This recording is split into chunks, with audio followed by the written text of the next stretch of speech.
Kenapa pengantin tunggal? Ya karena pas dia di pelaminan hanya seorang diri. Oh, Karena pas duduk di pelaminan dia hanya seorang diri, bukan tanpa alasan. Kenapa dia seorang diri? aku tercipta hanya untuk menampung kesialan semata. Awalnya tuh gini, cuman satu kejadian ya yang menjadi cerita dasarnya atau inspirasi dasarnya gitu, ide dasarnya itu cuman satu kejadian. Sebenarnya kejadian diri sendiri gitu. Oh, Gini pas lagi nikah waktu itu, kebetulan kan ke perjalanan. So, sahabat adab, kita masih di bedah buku lagi dan masih bersama dengan Pak Efri ya, dengan karya-karyanya yang luar biasa. 2 buku sudah kita bahas tadi ya. Yang pertama, aku masih ingetin lagi nih, Cinta Tanpa Muara. Highlightannya di sini adalah tentang perselingkuhan. Oke, ini parah banget sih, dan kalian harus wajib nonton. Tapi jujur aku dari 2 buku yang udah di review, aku memang kayak tertarik ini dulu deh. boleh penasaran itu menantang. Nanti aku susul yang lain ya. Soalnya ini judulnya udah rumah tangga cuy. Rumah tangga sampai. Jadi nih gue bakalan ini dulu ya Pak Efri. Boleh. Dan buku yang kedua judulnya Pengantin Tunggal. Tadi juga kita udah spill tipis-tipis ya sama langsung sama Pak Efri-nya bahwa kisah di dalam ini tuh sebenarnya kayak sedih, tapi emang Pak Efri itu ingin menargetkan bahwa pembaca atau audiens itu jangan terlalu berlarut-larut dari kesedihan itu atau menganggap diri terlalu sial gitu karena karena kita nggak pernah tahu hidup kita nanti barangkali 3 jam kemudian ternyata bahagia ya. Nah itu dia. Lotre atau uang dari mana? Nah, apa seperti itu? Positif kan ya. Kita harus manifest yang baik-baik aja. Seperti itu. Pesan dari Pak Efri seperti itu ya. Sama jangan lupa nikah di sela-sela. Nah boleh. Gitu ya. And the next aku mau review nih. Ayo. Review tentang kunci problema dulu deh, biar ini jadi ending ya. Siap. Sorry, ini lain dari yang lain isinya juga. Lain lagi. Aku mau yang ini dulu, kunci problema, kisah-kisah inspirasi. Ini kalau dari kunci problema. Nah, ini kunci problemanya ini mengarahnya kemana nih Pak Efri? Kalau itu sih kehidupan atau rumah tangga lagi apa gimana? Enggak, itu kehidupan. Umum, siapa saja. Soalnya isinya juga itu terdiri dari beberapa judul dan beberapa kisah yang berbeda. Gitu. Jadi enggak satu runtutan satu kisah seseorang itu enggak itu juga. Enggak ya. Enggak. Jadi ini memang beberapa judul. Problema itu maksudnya memang targetnya adalah masalah-masalah kehidupan yang sering dijumpai oleh semua kalangan. Semua kalangan, ya. Oke. Tapi ini kalau dari daftar isi ya Pak Efri ya, kan ada judul Pesona Kupu-Kupu. Ini udah kupu-kupu nih. Kupu-kupu. Terus ada Menatap Layar Kisah Kawan. Ini maksudnya dari judulnya Pak Efri. Maksudnya kayak bikin orang tuh kayak penasaran gitu, kok bisa keren gitu. Pesona Kupu-Kupu ini maksudnya gimana? Jadi gini, pesona kupu-kupu.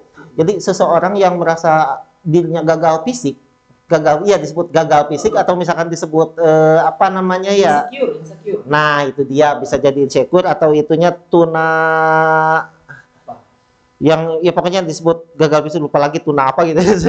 Kan kalau nggak bisa tuna bicara, tuna rumah ini disebut gagal fisik gitu. Oh, orang-orang yang mungkin kayak misalkan maaf misalkan kayak tidak normal secara fisik mungkin. Nah, itu dia. Mungkin bisa jadi seperti itu. Bisa jadi pokoknya mah golongan-golongan yang disebut dianggap gagal fisik, merasa kekurangan, lain beda yang lain. Nah, di situ ingatlah kupu-kupu indah, begitu cantik, begitu elok, begitu unik. Dia tidak langsung seperti itu. Ingatlah sebelumnya dia adalah ulat yang sangat menjijikkan. Aku langsung merinding cuy. Ulat yang sangat menjijikkan. Dia yang seakan-akan putus asa menghadapi kehidupan karena dia merasa gagal fisik. Akhirnya di suatu kesempatan tanpa disengaja dia melihat kupu-kupu dan dia berpikir atau memikirkan tentang kehidupan kupu-kupu yang ternyata tidak langsung indah, sehingga dia pun kembali lagi bersemangat hidup gitu, menjadi orang yang terpandang. I know the highlight guys. Jadi highlighter maksud dari apa tadi? Aduh lupa lagi. Iya itu pesona kupu-kupu. Pesona kupu-kupu. Jadi ini mungkin menggambarkan mewakili proses kehidupan seseorang. Iya betul. Memang ini kalau secara umum seperti itu ya. Iya. Kalau dalam cerita ini kan memang seseorang yang merasa bahwa aku gagal fisik. Nah itu dia. Contohnya kayak kenapa kok aku nggak bisa ganteng ya, atau kenapa aku nggak cantik gitu, Nah, itu. atau misalnya kok aku nggak bisa kayak Pak Efri. Enggak gitu. Ingat, kupu-kupu pun tidak langsung indah. Nah, itu dia. Mengalami jadi kepompong dulu. Jadi ada mewakili fase kehidupan. Iya, itu dia. Oke. Terus kalau dari menatap layar kisah kawan ini gimana maksudnya? Nah, itu dalam cerita ini ya. Enggak, lain cerita. Dalam cerita ini ya, dalam buku ya. Jadi gini, itu antara dua orang rekan kerja ya. Yang satu punya masalah, terus curhat sama yang satunya lagi, sama temennya lagi gitu. Nah, si temennya ngasih saran dengan kejadian apa yang dia alami gitu, sehingga menginspirasi, bercerita gitu, ngasih arahan dengan sesuatu yang dia alami gitu. Oh, jadi dia ngelihat, oh kisahnya si temennya yang cerita tuh kok kayak gitu ya? Iya, jadi enggak gini, misalkan saya sama bapak ya, misalkan saya punya masalah, terus curhat sama bapak misalkan gitu. Nah, terus bapak itu ngasih saran dengan sesuatu yang pernah bapak alami. Oh, seperti ini. saya dulu pernah loh. Pernah kayak gitu. Nah, dari situ saya mengambil hikmah dari kisah bapak sendiri. Oh. Nah, ngambil hikmah dari, oh berarti saya harus seperti itu, itu. Jadi yang tadinya down jadi nggak down lagi. Nah, itu dia. Orang yang lebih dulu mengalami. Nah, itu dia. Natap layar. Nah, itu ya, natap layar kisah kawan. Oke, nice, keren. Ini juga pesan guru di ujung hayat, hukuman guru, bola dan dia menguap tabir di balik bunga. Berarti ini semua kisahnya beda-beda. Beda-beda. Tidak saling berkaitan, tapi memang inspirasi. Diambil permasalahan secara umum itu seperti ini. Iya, intinya itu kunci problema gitu. Jadi semua orang itu pasti mengalami masalah-masalah seperti yang iya. Dan cara penanganannya di sini dijelaskan juga. Iya, ada. Oke, jadi biar semangat gitu ya. Nah, itu dia. Jadi jangan putus asa intinya. Segala masalah pasti ada kuncinya. Segala masalah pasti ada jalan keluarnya. Buat saat itu. Itulah. Bedanya di mana, sama-sama aja kok.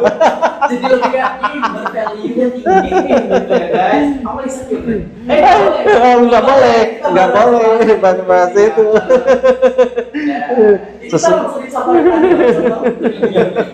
Oke, luar biasa. Tapi idenya dari mana nih Pak Efri? Idenya nggak mungkin sekali lagi makan ujuk-ujuk. Ya kebanyakan kisah saya. Waktu kupu-kupu gitu. Ya memang yang hewan yang saya jadikan inspirasi cuman dua, kalau nggak merak yaitu kupu-kupu. Ya saya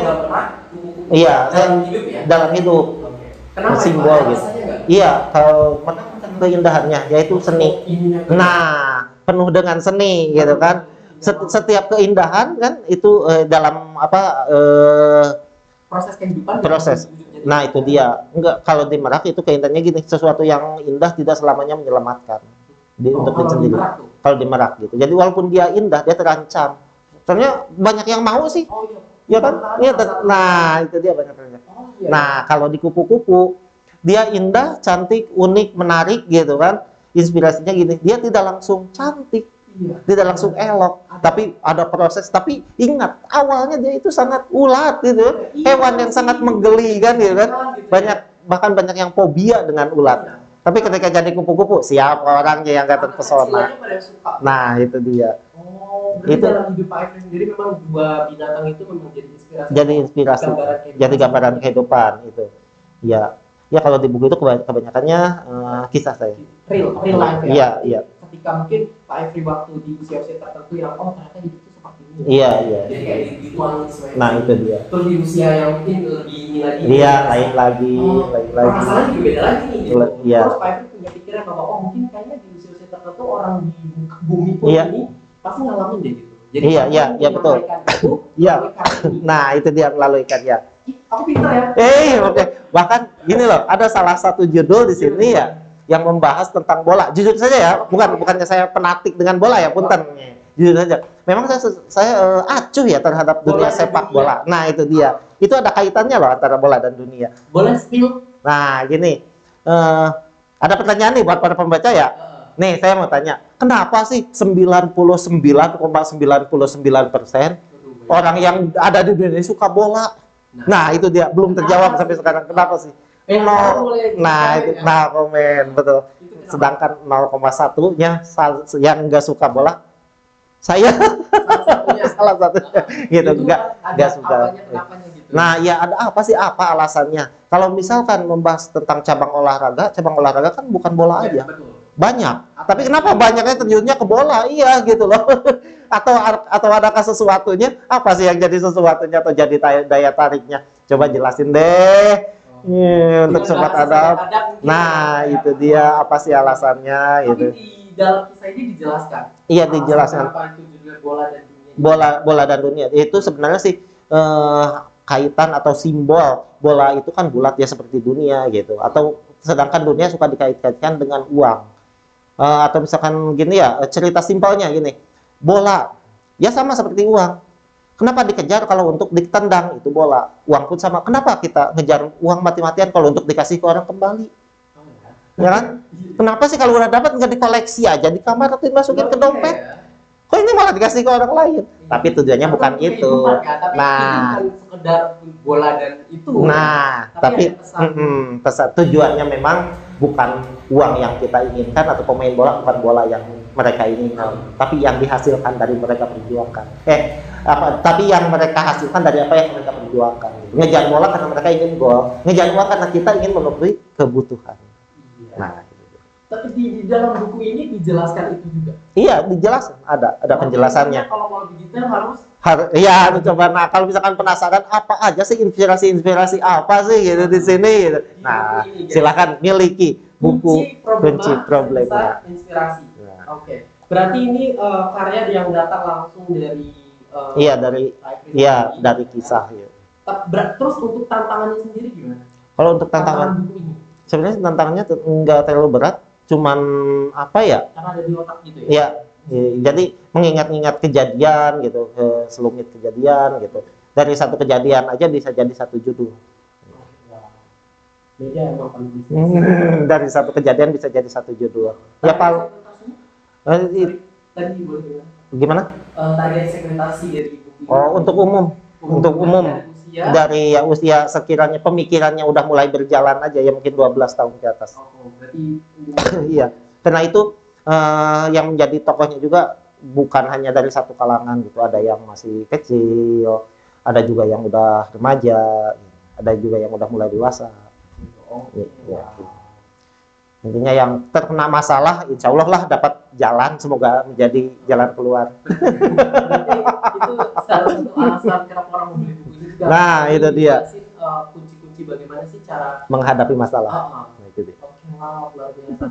Oke guys, itu adalah kunci problema, kisah-kisah inspirasi buku dari karya Sophie Bailen ya. Dan kita masih ada satu buku lagi yang akan kita bahas, ini kayak gongnya sih. Oke, jadi kita mungkin iklan sedikit lagi nggak apa-apa? Boleh, ayo lanjut lagi. Sekarang skemanya gini, rata-rata atau perhitungan umur seorang manusia itu 60 aja ya. Kalau misalkan kita menikah lewat dari 30 gitu kan, otomatis udah mulai lewat dari garis pertengahan hidup. Nah, itu dia.